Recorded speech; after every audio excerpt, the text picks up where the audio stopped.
Welcome to the Facing Our Demons podcast. We aim to educate And entertain. while talking all things demonology and demonolatry. Come for the demons, stay for the dad jokes. This podcast is not intended for children or the easily offended. Although no offense is ever intended. So pull up a chair and join us as we spend a few minutes Facing our demons.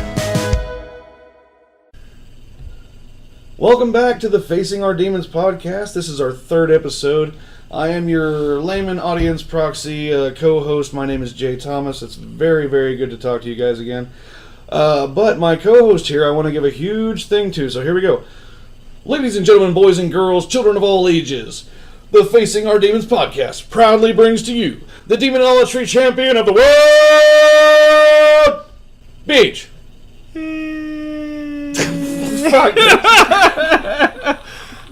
You know, I would say you stole my thunder, but you were stealing your own fucking thunder, which is not technically stealing. And you know what? Fuck it. How you doing, Beach? Poorly redistributing the awesome wealth. Thank you.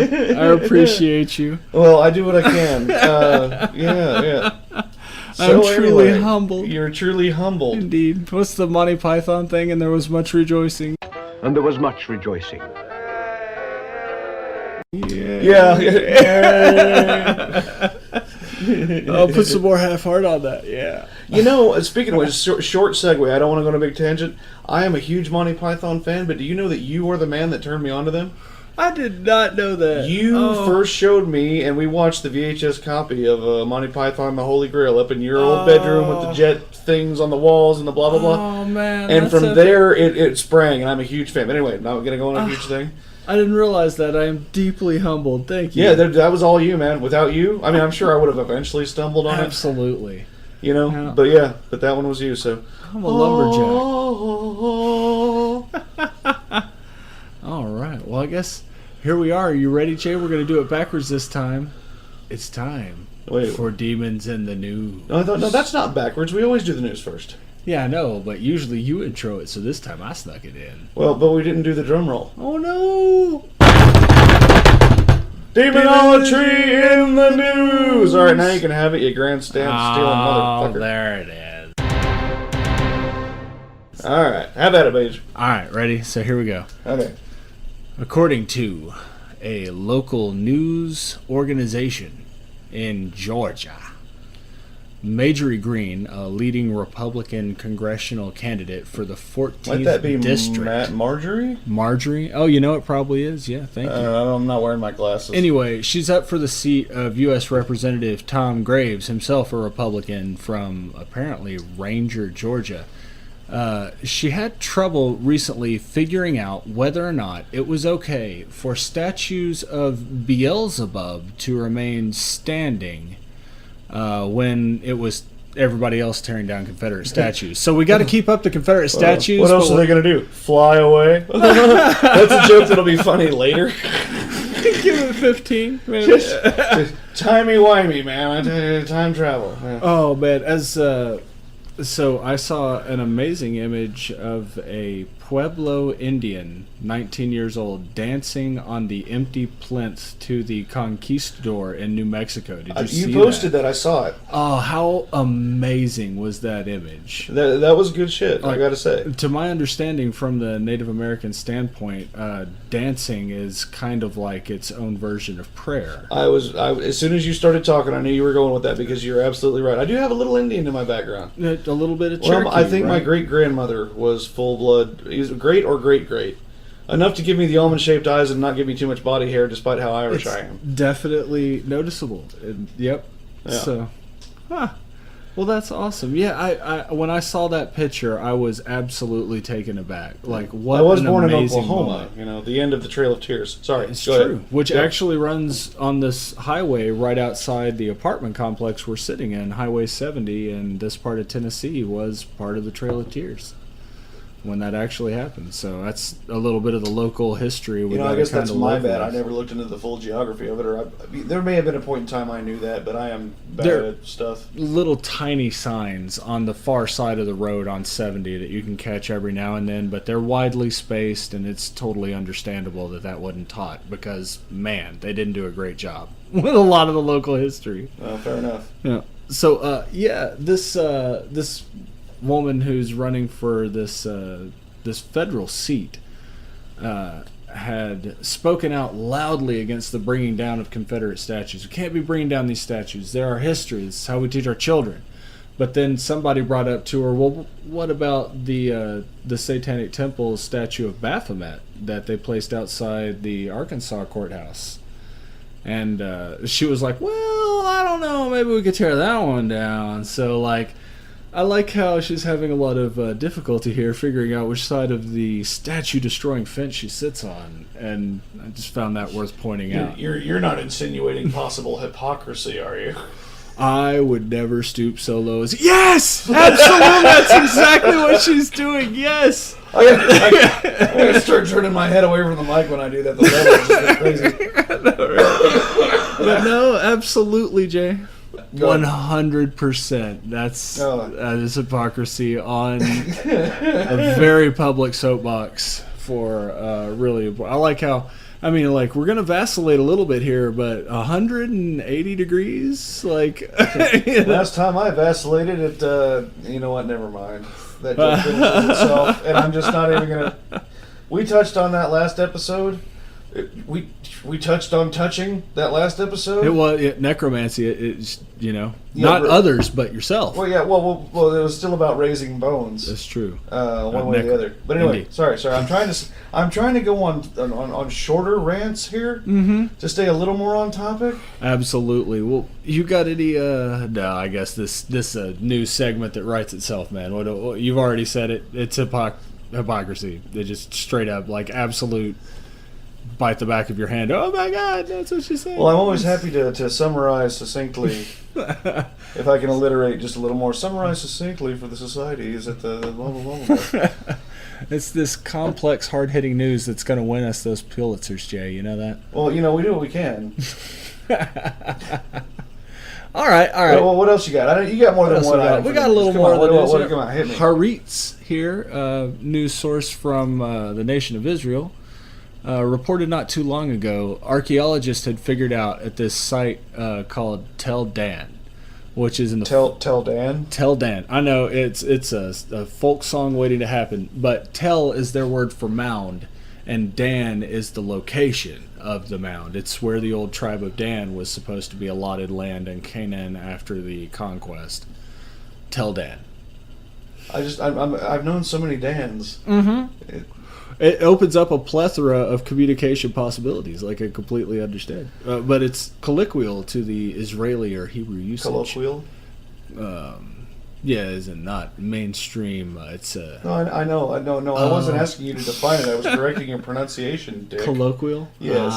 There you go. That's some good stuff. So, they found out through archaeological investigation recently that the biblical city of Dan actually worshipped. I'm sorry. Yeah. I'm just visiting this biblical city with these ancient, a big pyramid, whatever, and at the top of it is just some dude at a desk with a nameplate. Dan. Yeah, it's his. It's totally his. Yeah, totally. Sorry. The city here is actually sitting right underneath a mountain in the region known as Mount Hermon, which I probably touched on in earlier episodes. Yeah, well, when we were talking about Baal Hermon. Baal Hermon. Baal Hermon. Yeah, so Hermon is a mountain on the border between modern Israel and Syria and Jordan. Okay, yes, right. We absolutely did touch on this, but if you have a new point to make, then I say go. But it's the same as the original point. This is according to the book of Enoch, where the angels fell from heaven when we talk about the sons of God and the daughters of men cohabitating and creating Nephilim. That's cross-racial breeding between Gregori angels and human in Diablo, women. they just pronounced that Nephilim. Nephilim. I don't know which one's correct. I'm just saying. It could go either way there. We're getting the same point across either way. So At this city, Dan, right below where the fallen angels literally fell, they found evidence that the Israelites there were not only worshiping Yahweh in the traditional fashion, but they were worshiping golden calves and goat demons as well.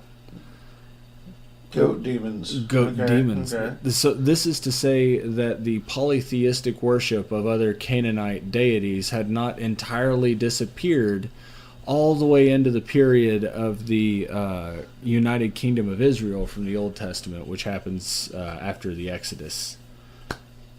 So they weren't just worshiping Yahweh. They were still worshiping other deities. From the looks of that, I'd say Baal and Mubi, the golden calf. Mubi, the golden calf. That's right. Killed it. Well, you know. So there's a little bit of news for you on exactly what's going on with demons these days. Well, anything else in the news, or we're kind of a short segment this week? I figured we'd only pull, 10 or so minutes. Just jot that down real fast there. All right, sounds good. So that's the news. The news.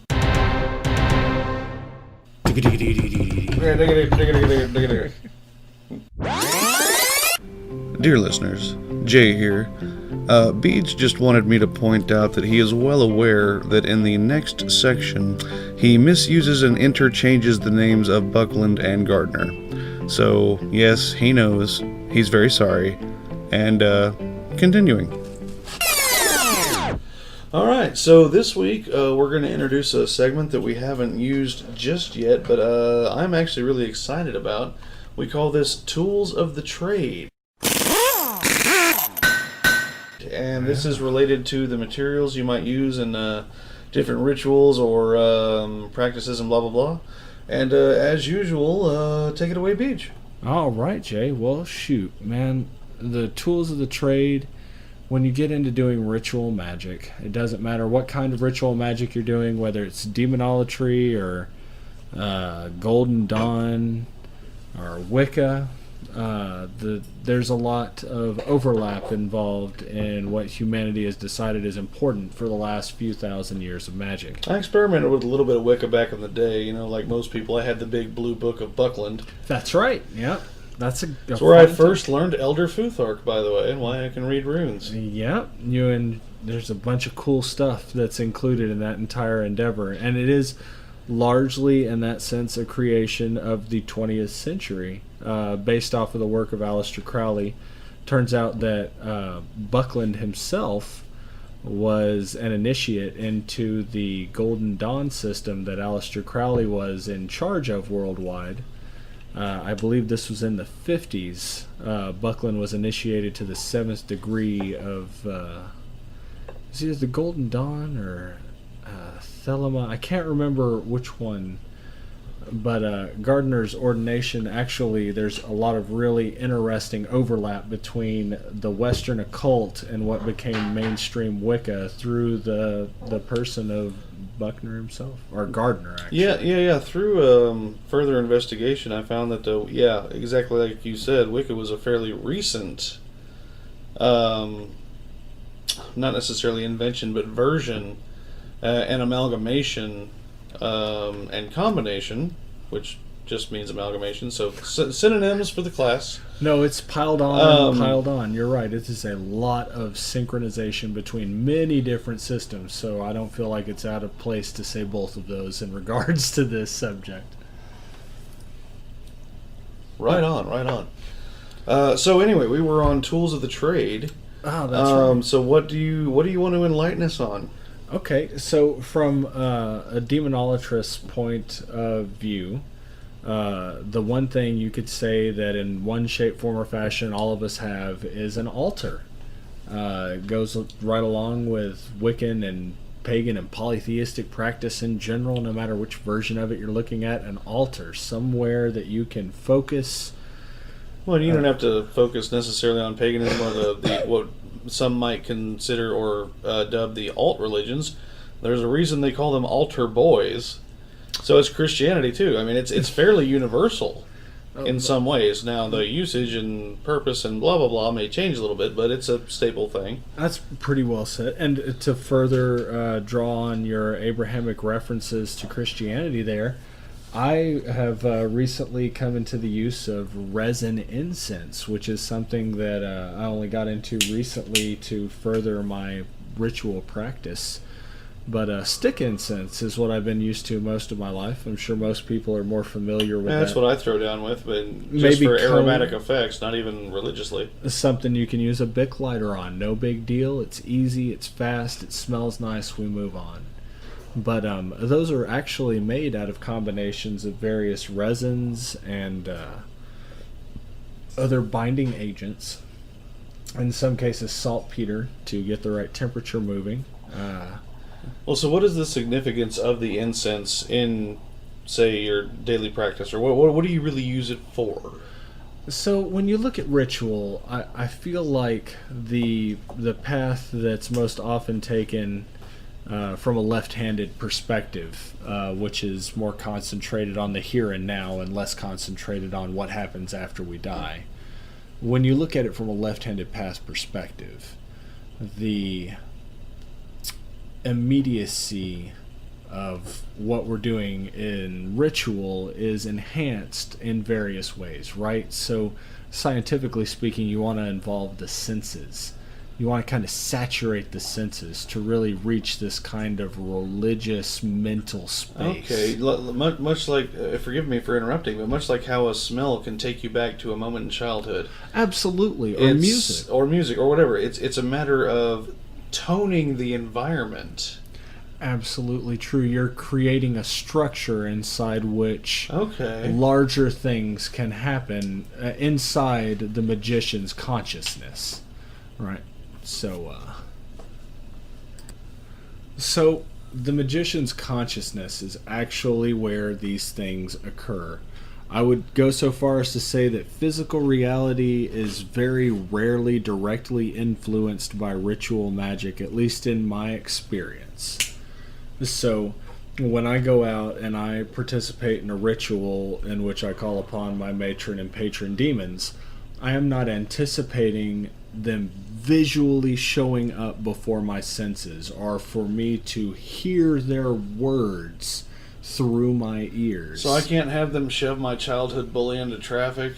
The chances are very slim that they'll be able to help you in any way manifest such a reality outside of you going to prison. But it would be good for the rest of the world. I mean, it's not just me. I'm not being selfish, yeah? So, bullies are definitely some BS that society needs to continue focusing on strongly. And there's some really good arguments to be had in the greater polytheistic community that when you're engaging in magic, you don't want to be doing something that you wouldn't like to befall yourself. And it harm none, do what thou wilt. Which actually is derivative of Aleister Crowley in his earlier work, the Book of the Law, where he says... Well, I learned it from the Big Blue Book of Buckland. This is which I just like to say because I live alliterative phrases. And that's alliterative. Mm-hmm. Indeed. If I could throw another B word in there that would make sense... You know what? Big Blue Book of Buckland. I love? You know what I love? I love the Big Blue Book of Buckland, bitch. Now that's how you enter a New Age store with panache, right there. Well, with authority, anyway. Je ne sais quoi. Je ne sais quoi.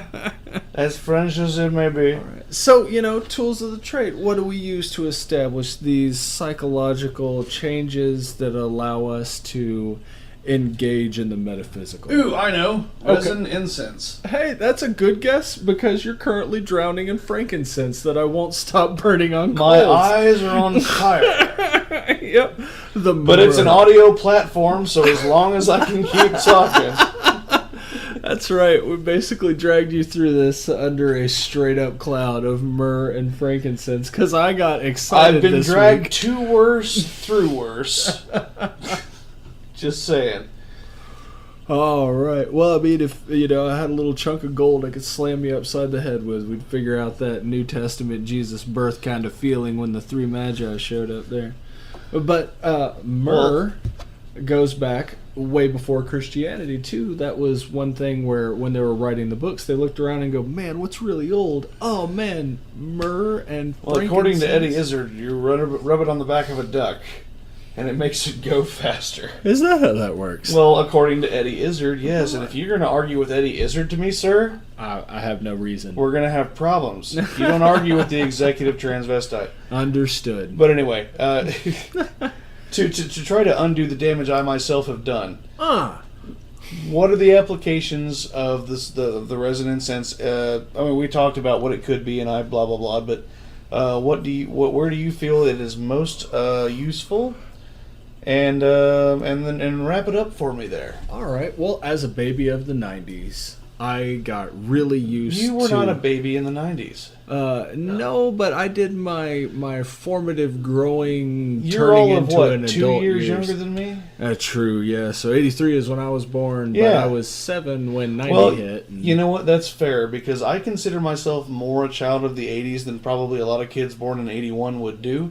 But I had an older sister who was born in 77, so I had it kind of reinforced on me more than, say, your average... Absolutely, You know, yeah. whatever. My older sister was like, blah, blah, you know, she was the oldest one in the house, so what she liked was gold. Yeah. So all that 80s got pushed into me. But I like to say that I am a complete 80s and the early 90s kid, but I'm more than that, of course. But There you go. Anyway, Well, you know, mid 90s and all that coming of age with Bush and we were all Billy coloring me Corgan. bad. It was really nice. We yeah. all wanted to sex you up. All right, I'm sorry. I asked you to finish up, and here I am interrupting you. Yep. I So, promised to do better about this. I I did. got really used to stick incense, like the Satya, Shrivanda, Nag Champa, and Super Hit. These, I already mentioned what a word salad you were when you were talking about shit like 2 episodes. You don't have to just keep trying to impress me here. Okay. It's like- So, you know, some Nag Champa, right? Oh, sure. Stick Go for the incense. common denominator. I wanted some middle ground.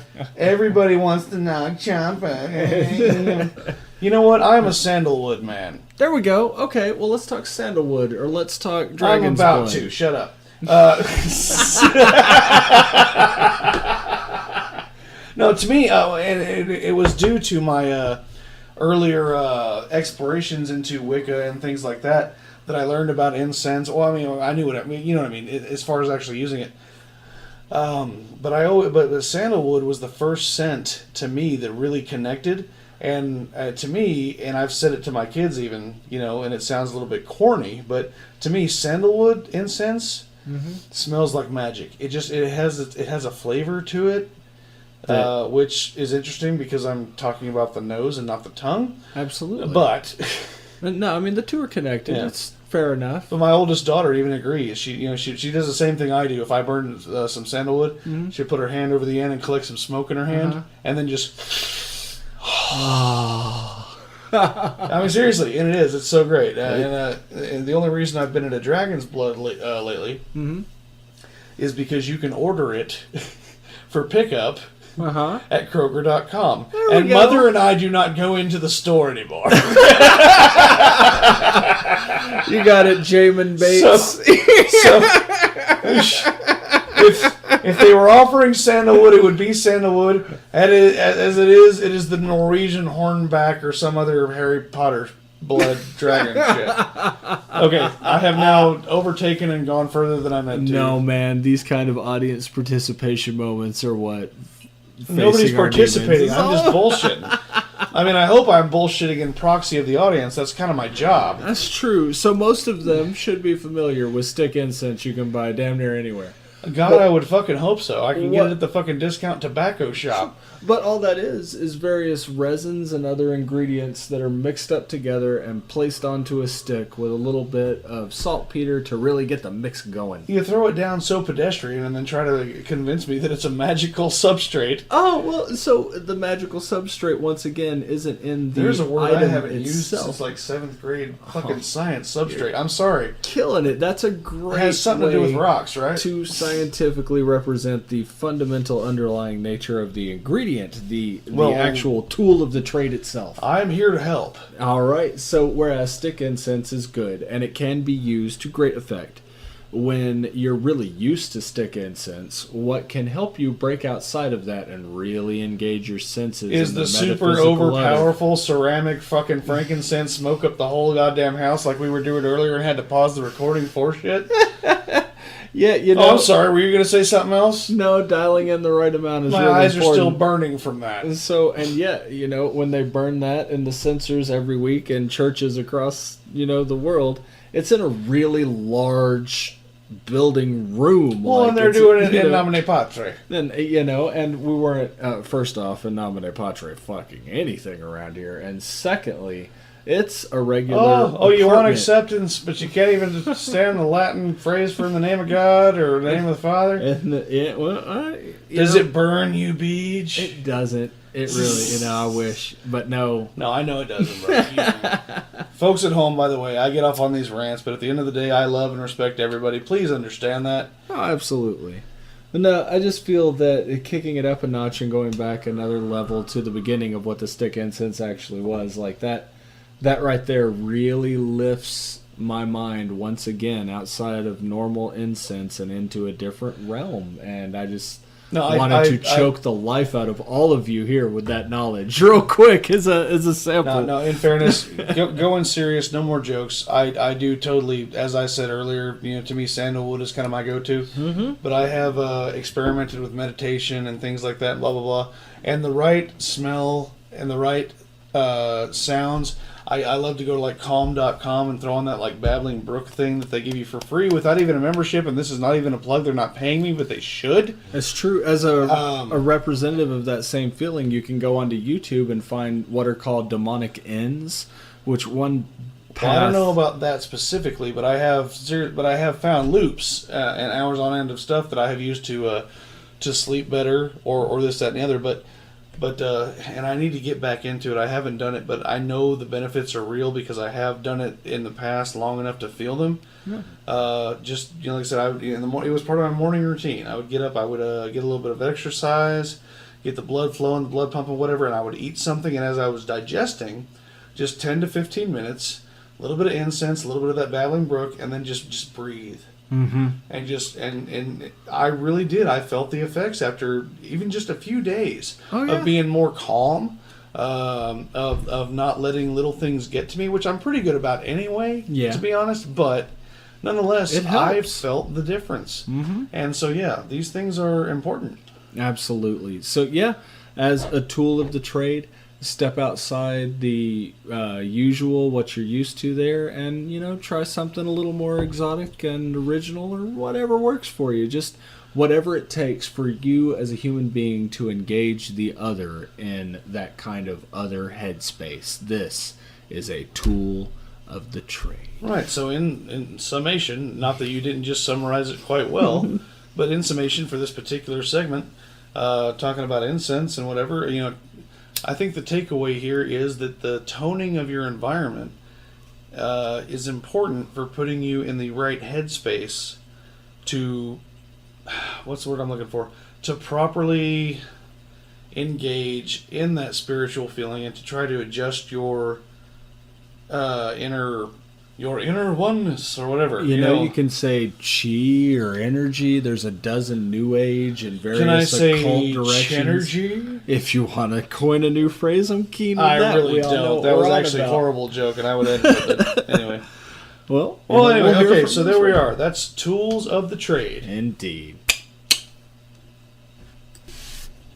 All right, so moving on to our next segment, my personal favorite, the one that brings you back.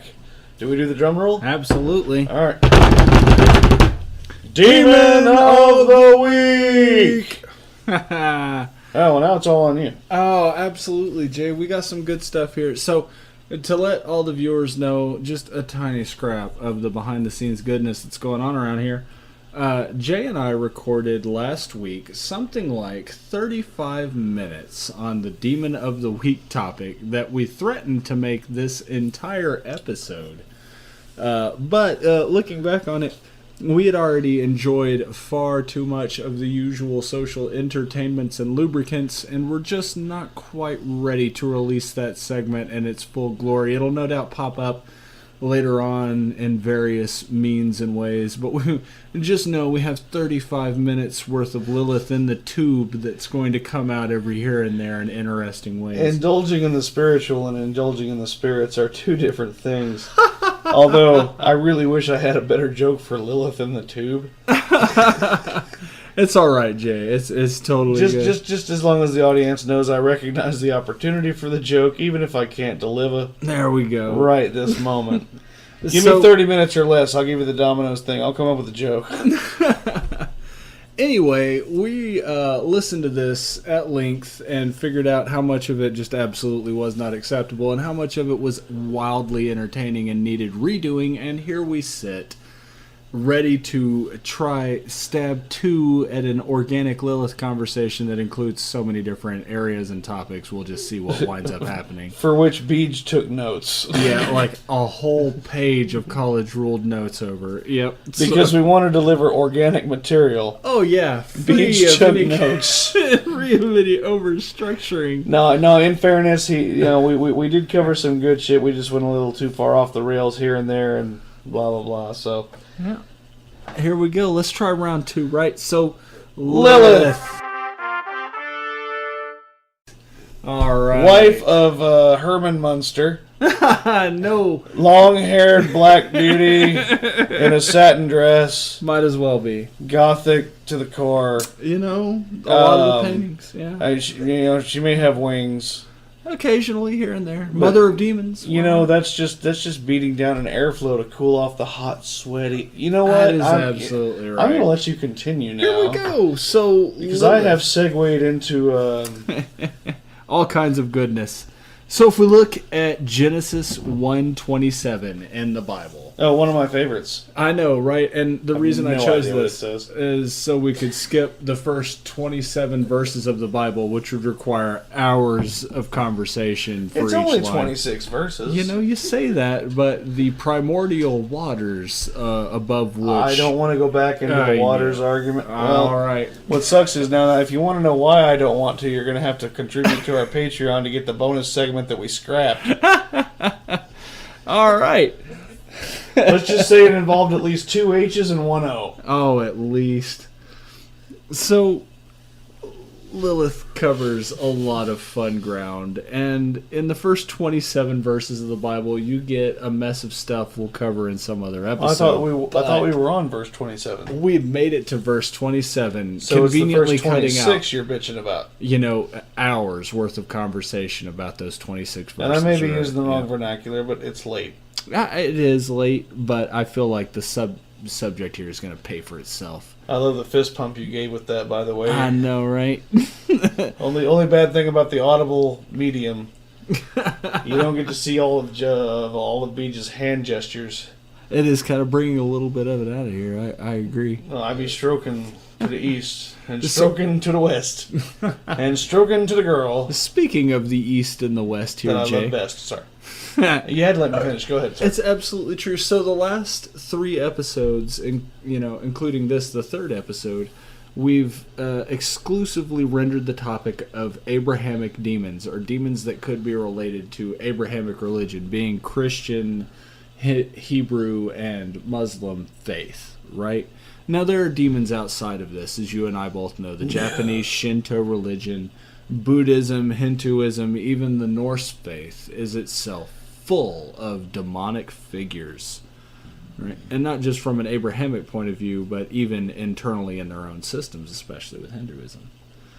So we realized that we've been pulling a lot of Abrahamic topics here, but we just wanted to let our listeners know that eventually Hinduism and Shinto, lots of good additional non-Abrahamic variants of the topic will be pouring into your ears eventually. But, we have almost 3,000 different demons of the week we could do in the Abrahamic faith alone. So we're good for a season or 2. Yeah, we'll try not to run that well too dry before we move on. I say suck it till it quits coming. No, I don't. You know what? Phrasing. That's, Phrasing's a thing we're doing. That's okay. At the risk of making it worse, I didn't mean for it to come out that way. No. Okay.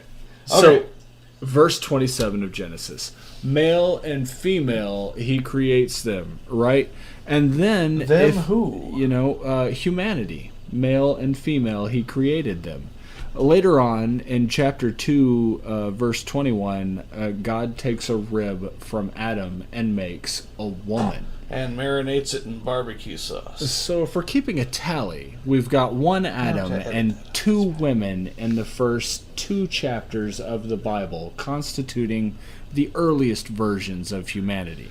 Now, why? And the world's first menage a trois. If only. But that's not how this worked out. What? I know, right? It seems like such a natural native setup. Adam, Eve, Lilith. It's a no-brainer for some. Although at the end of the day, it's a great shortage of tab A for slot Bs. True, but there are threesomes that come up in this story, but they are later on. So moving back to the original 2 humans, you've got Adam and you've got Lilith. But why?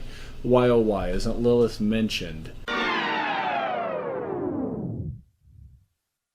Dear listeners, Jay here.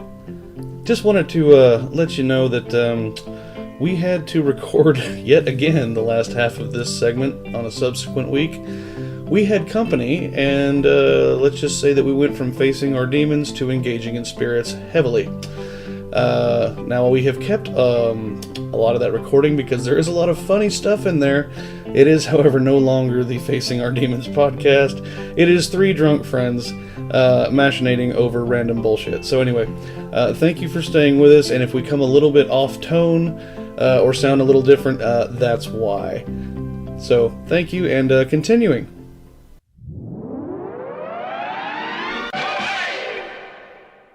Mention Lilith by name in the Old Testament. Well, that's because in the Old Testament, they didn't have a name for her. What they had was a bunch of guys writing this story, compiling it out of various bits of Egyptian, Mesopotamian, Canaanite lore. I do want to take just a second for that smooth lead back in that you did. Uh-huh. Like, if I hadn't just told people that we had to record this again, I wouldn't have known the difference. Oh, no. A full week later. What a massive challenge Lilith has presented to us to avoid walking wildly off course so many times. But we've had such a great time, and all of the extra material that's laying on the cutting room floor right now, a lot of that is gold. And it will be eventually available to listeners in some way or fashion. But anyway. Ave Lilith. Ave Lilith.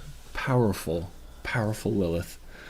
Well, it was later on that she was eventually given a name by Jewish scribes and thinkers in Spain, actually, is where this kind of thinking came back around. I didn't know there were any Jews in Spain. It's funny, if you keep studying Jewish history past the Old Testament period, you'll find that they actually moved all over the place. There were specific groups in Russia that are famous for various reasons.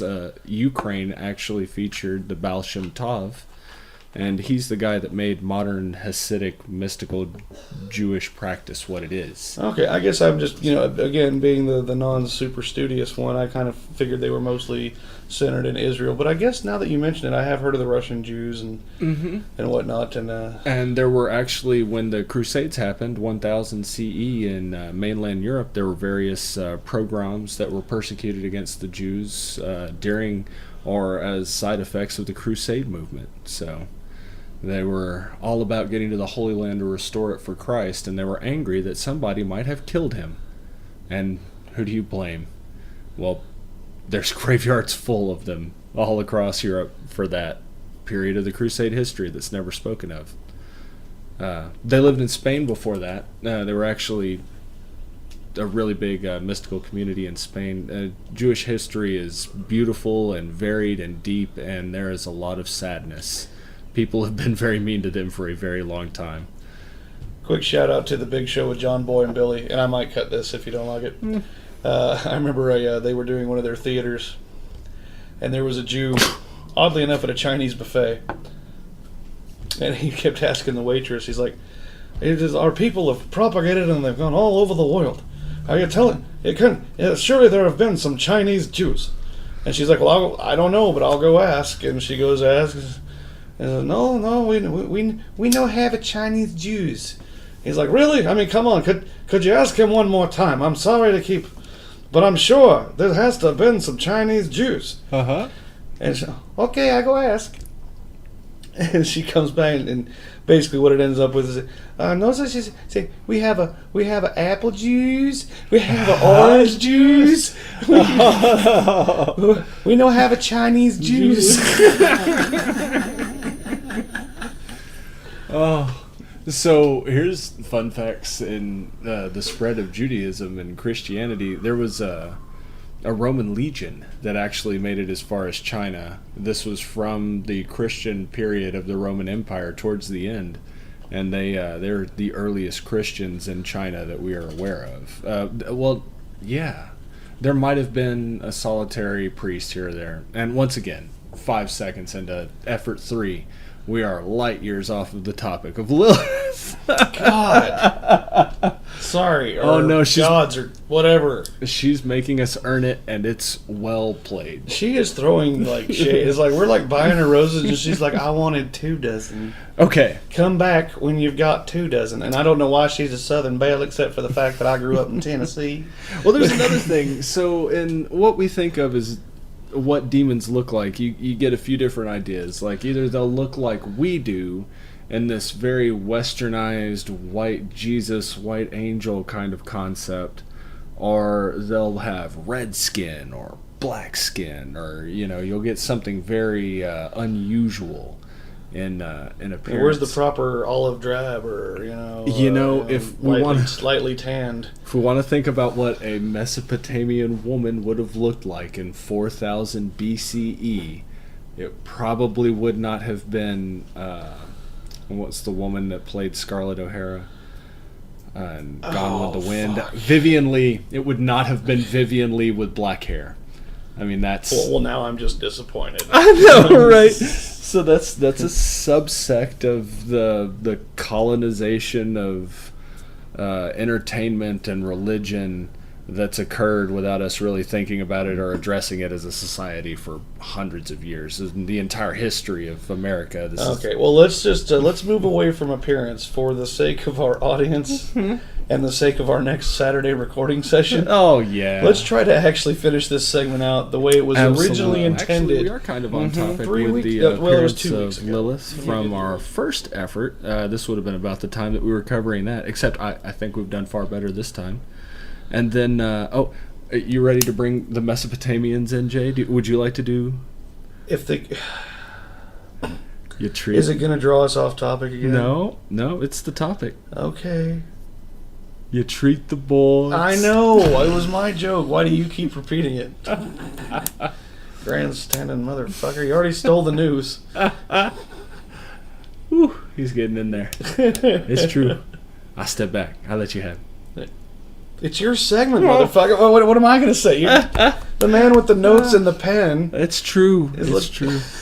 Okay, so Lilith is from Mesopotamian religion. There were a group of night demons up in the air. Okay, I'm sorry. Controlled night emissions and were thought to have the power, which, I'm sorry. episode 2. The last time we tried to get to the night emissions, I made some joke about, like, dark fart fever. Mm-hmm. And it was... Yeah. Oh, good times. Contribute to the Patreon. For bonus content. Which doesn't exist yet. No. But, yeah, so they were also thought to have the ability to sicken pregnant women or kill infants. The Lilith class of night demons. You see, considering that morning sickness is a common thing of pregnancy, they must have been getting blamed for a bunch of shit. Oh, that's right. And it wasn't just demons who got blamed for it. Evil in Mesopotamian society had a bunch of different roots, from the individual choices that a person makes to break a taboo to being targeted by an evil sorcerer or sorceress, to just being classically unfortunate. And all of this was a type of evil that was perpetrated against people that were trying to worship the gods in the right way and do all the right things. So they had rituals. They had pendants that you made for pregnant women. There were whole sections of Akkadian medical literature devoted to trying to make sure that the Lilitu weren't going to be bad to our children and pregnant women. Anyway, when Lilith was being sorted out from the Old Testament by Jewish mystical scholars in Spain around 900, they were like, look, there's another woman here. And then, what is her name? And through various study and gematria and other mystical divination practices, they sorted out that this was Lilith, that was the woman that was created side by side in the beginning with Adam, and then left because Adam tried to assert his patriarchal right of control over her, and she said no, which is why Lilith became such a huge figure for the female power movement in the 1960s. Before that, she wasn't such a big deal. It was the province of people into the occult and people really into specific types of mystical Judaism. But been there a long time, done a whole bunch of different things, getting recognized for it again. And the Abrahamic interpretation is purely bad, but that's because they needed it to be. So what is her modern purview? Is she the demon of female empowerment, or... and maybe I'm thinking about this the wrong way. And so also later on in the story of Lilith, according to the mystical Jewish scholars, you find that there was a period where Adam and Eve actually separated for a period of time. Oh, a trial separation? Yeah, like 100 years, I think, if you read up on the story. Wow. And for this 100 years, Lilith and him engaged in lovins like all the time and had lots and lots and lots of children. And all of those children were the first round of demons born on Earth by Jewish thought.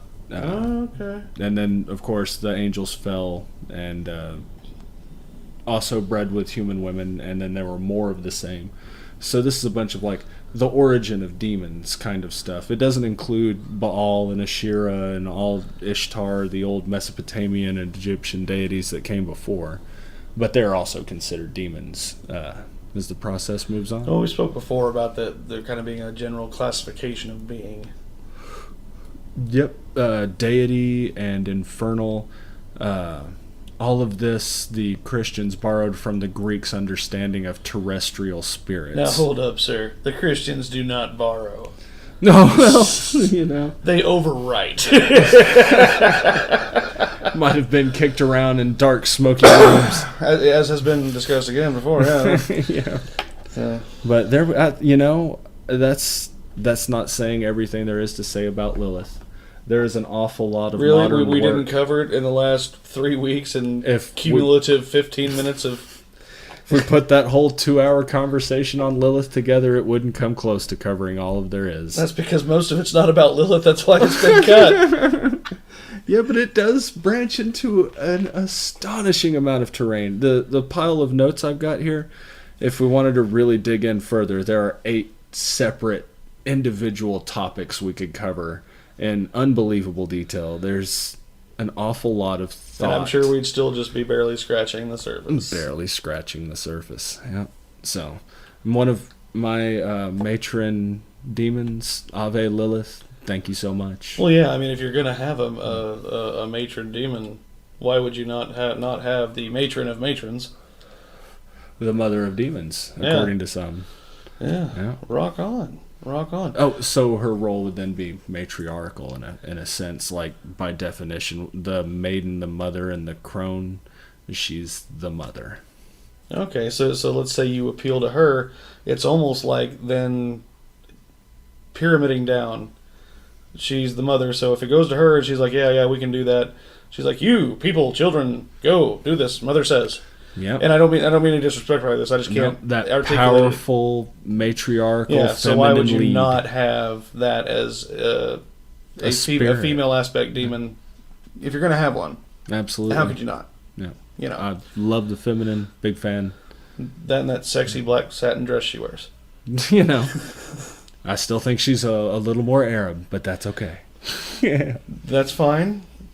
They can have the sexy satin dress. I'm just saying, like, if I was going to make a painting today, I'd try to break out a little bit of the white Jesus thought that even gets into the occult culture. Oh, okay. Okay, so Have we actually accomplished finishing this segment in this Oh time? man, we anything? did it. Here we are. We're rounding 50 minutes, We're man. rounding. Okay, That's well, hang a on. full episode I gotta 3. clear my throat then. Hang on. Yeah. Okay, so wrapping up episode 3. We done? That's it, man. We made it. Holy fuck! I know. Whole new episode next week, and that'll be our first publishing once, we file through the finalized editing here. Yeah, it'll be great. Yeah. Well, very good. Then let me do the outro. Uh-huh. Ladies and gentlemen, thank you so much for joining us. We obviously have a good time, and sometimes far too good of a time, having these conversations, and it means a lot to us that you've joined us. And we're going to have all the social media, so please hit us up. Let us know what you think. Don't be a douchebag. But we want to engage with our audience. We want to hear things that you want to hear about. So just hit us up. We're already on Twitter at FODPod, FODPOD. You can hit us at Facing Our Demons at podcast@gmail.com. And of course, don't forget the A. And so that'll do it. So until next time, remember. Life even a go,